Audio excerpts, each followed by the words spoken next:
इतना तो जिगरा बोटले वाली फाड़ दी बीच से। तब खेसारी भैया काल बा घुसल बा क्यों क्या हुई? तो भाई लोग तू लोग सोचो थकबलो कि हम ऐसा काहे बोलतानी। तो सबसे पहले है वीडियो देखा लो। एक जना के बड़ा मिर्ची लगल हो कि हमारा के बोलने बड़ी और बड़ा अशब्द भाषा वहाँ के बोलने बनी।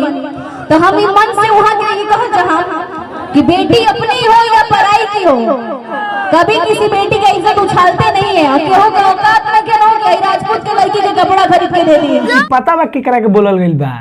अरे भूल गइल लो भाई, मजो बड़ा भूल कर बड़ा लो देखो लो।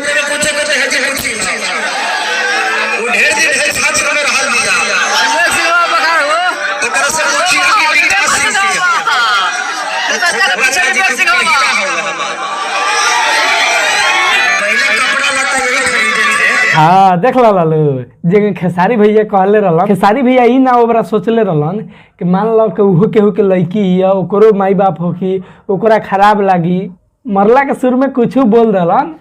भाई तू कुछ केहू के बोलब तो उहो तो तारा के कुछ बोली। तो भाई तू पहले बोलले रहला, अभी बोल देला, बोलबे करी भाई। तू काहे बोलबा केहू के? हमें मेटर पर कोनो वीडियो ना बनेले रहनी, ज्यादातर बात ना कहले रहनी, लेकिन जब ई स्टेज शो के हमरा लगे वीडियो आइल ह तो सोचनी है कि एगो वीडियो बनाए तनी। काहे से कि खेसारी भैया के बेटी पर केहू कुछ बोलेला तो लाइव आके रोए लागेलन, कहलन कि हई कर देम तो हौ कर देम तो हई तो हौ फलाना ढिमका, मतलब बहुत कुछ। अब पंकज सिंह के का हाल भइल रहला तारा लोग के पता ही बा, जेल में भेज देले रहलन। मतलब अपना बेटी पर आइल तो सब कुछ कर गइलन। तो भैया तूहू केहू के बेटिए पर बोलले रहुआ, तारा ई सब ना बोले के चाही। यही के चक्कर में नु बोलले बिया तारा के। तारा शर्म आवे के चाही मर्दवा, एगो लड़की हो के तारा के ई जवाब देले बिया। अगर तू ओकरा बारे में कुछ ना बोलले रहता, ऐसा काम तू ना कैले रहता तो तारा के ना बोली। लड़की होके तारा के बोलत यार कैसा लागता? अच्छा लागता?